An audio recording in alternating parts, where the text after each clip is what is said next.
This young man began appearing outside of my home in Santa Monica. Then I started receiving notes and phone calls. Well, the phone calls first and the hang up, and then notes that were imploring me to meet with him. And so wait a minute. How long was this going on? A couple of months. So he would just kind of be near your house? In front, walking Not past. On your property, on the public pavement, but walking by? He actually did come on the property. I had a ring installed, and then I noticed him leaving notes in my mailbox. And what did the notes say? Well, the notes came after the phone calls, and they were asking me to meet with him. He wanted to know if we were related. All right, so the truth is, he was walking by, he was near you, he was looking, but he also made his intentions known. Yes. I think we could be related. Yes. And how was he saying he thought he could be related to you? He claimed to be the son of my departed son. Okay, so you've lost your son. I'm very sorry for your loss. Thank you. I don't feel that he was malicious.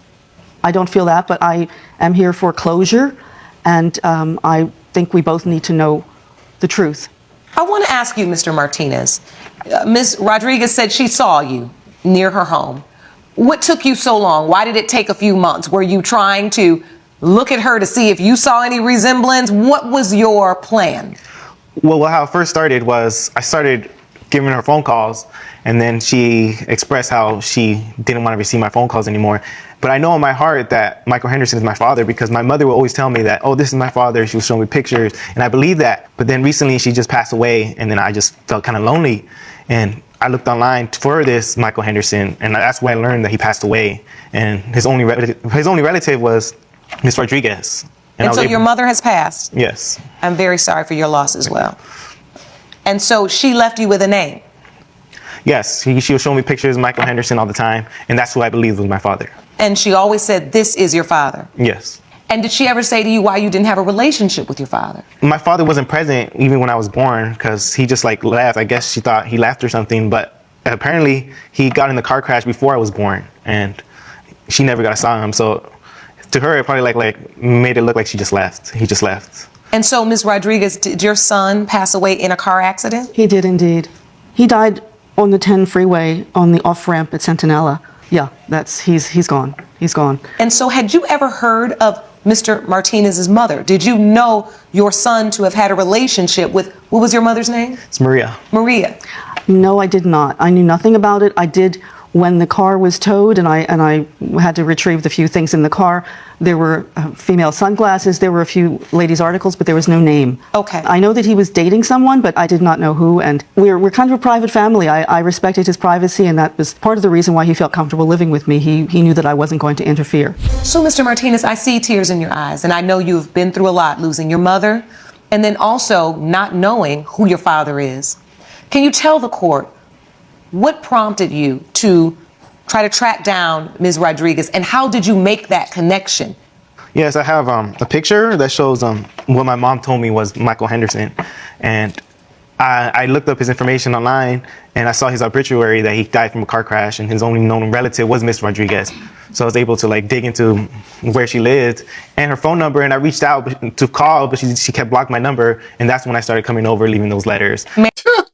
Of course you would block a call of a random person calling claiming to be your grandson, who you have no knowledge of. You would assume it was a scam immediately. Who gets a call from a random man, especially when you've just lost your son, saying, hey, I think I'm actually his kid. Can we, be family? You'd be like, no. His actions would be seen as super creepy. I feel like the right way to go about it would be maybe to get a lawyer or some sort of official representation and then go for a paternity test. I mean, I know he's dead, but you must be able to link the genes to the family a bit. I don't know exactly how that works, so let's see. Answer your evidence, please. And so when you first started cutting the calls, Ms. Rodriguez, you blocked the number because you didn't know where they were coming from. Thank you, Sean. Mm-hmm. Yes, that's correct, Judge. The first time I picked up the call, there was no response. I was one of those hello, and just a little breathing, and I was like, oh, okay, and I hung up. And then it rang again, and I saw it was coming from the same number, and so then I just blocked it because it happens, but yeah. Tell me about when you finally connected. I never really answered the calls. I didn't talk to him on the phone. I saw him passing in front of my house. I was out trimming the roses, and I noticed, I was like, oh my God, this guy's back. I was scared. I was just scared. And so then he hurried up and he got into his car and noticed that he was driving a black Mustang, and the last numbers on the plate were 25. And my son had died at 25, and it was 25 years, and it was just too weird. You felt like it was some type of numerical sign. Absolutely. It just came to you when you saw that number 25. Absolutely. And so then what did you do? How did you come in contact with him to have the first conversation? In November, when the Mexicans celebrate the Day of the Dead, I came out on my porch, and there was an altar set up there with the beautiful carnations and, Yes. and the skull and the names of his mother and my son. It was an act of kindness, but I also wasn't sure if it was an act of I don't know, torment.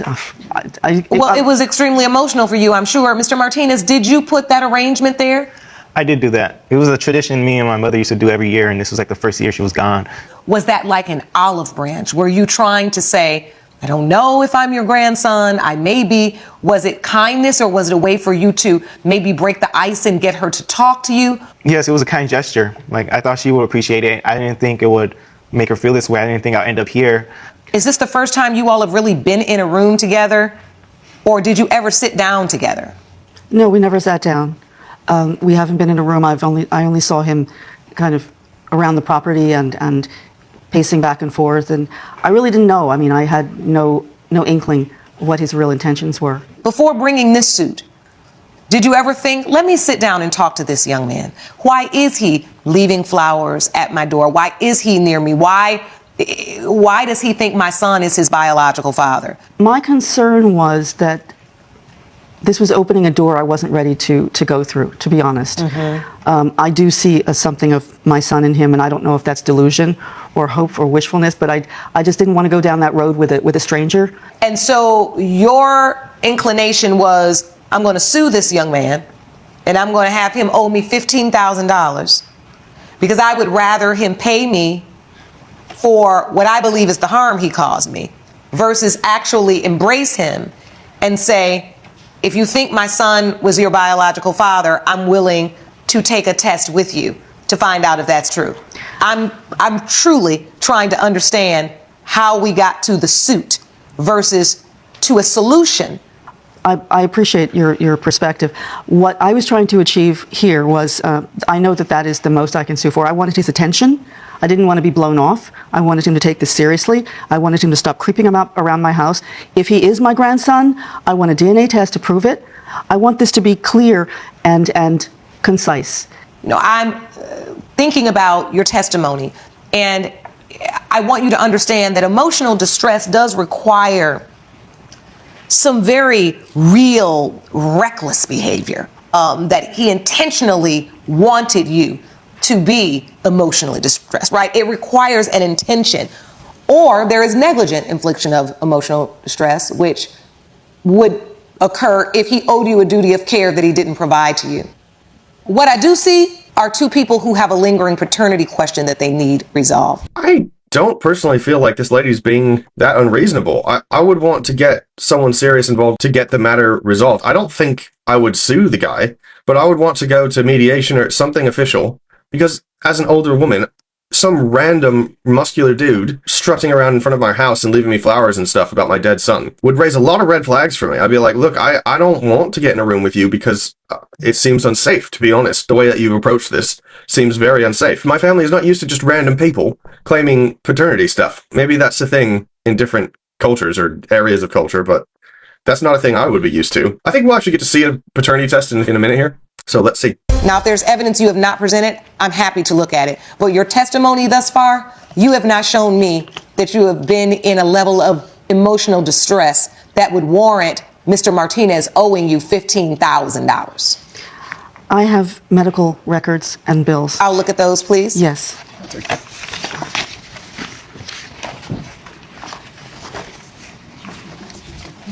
All right, so here are the medical bills you submitted. This states that you had to go to a specialist and urgent care visits and treatment for traumatic stress. Yes, Your Honor. And that cost you $15,000. That is combined with therapy sessions. Because Mr. Martinez was calling you.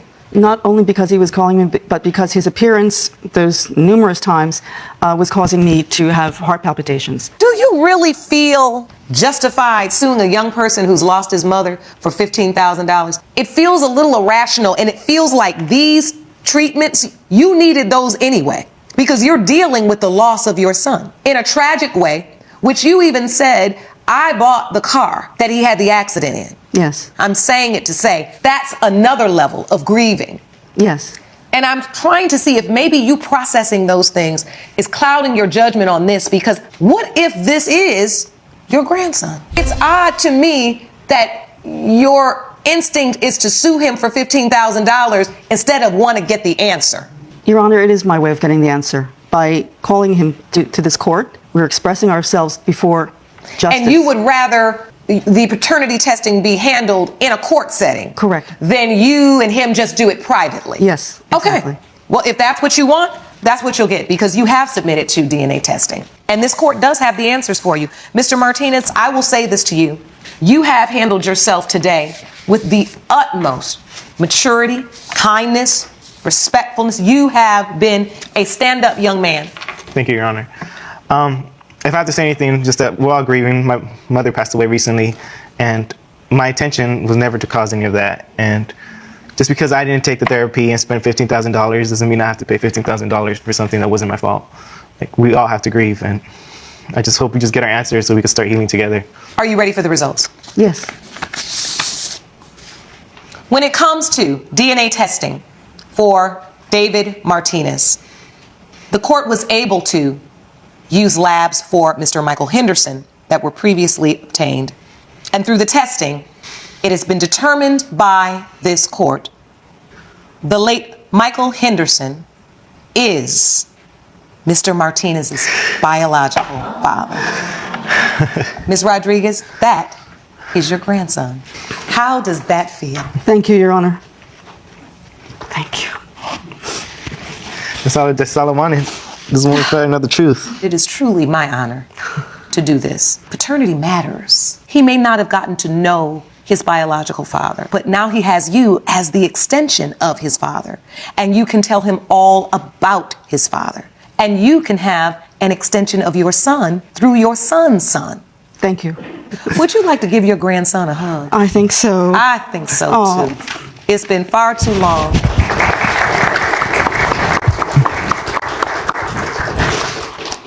You can stand on the same side together. We know your family now. I wish you all the very best. I am going to dismiss this emotional distress claim. Court is adjourned.